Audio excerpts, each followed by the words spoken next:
UPSC union public service commission या आयोगाला आता 100 वर्ष पूर्ण झाली आहेत.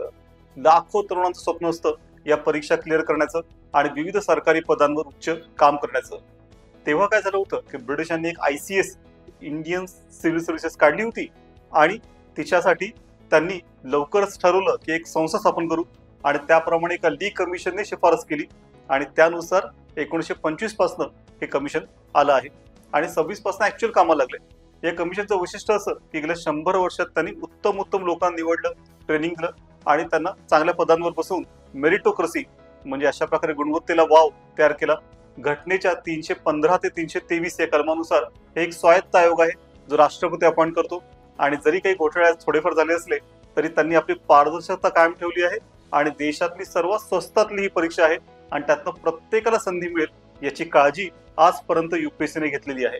आपण सर्वांनीच त्याचं अभिनंदन केलं पाहिजे, नाही का?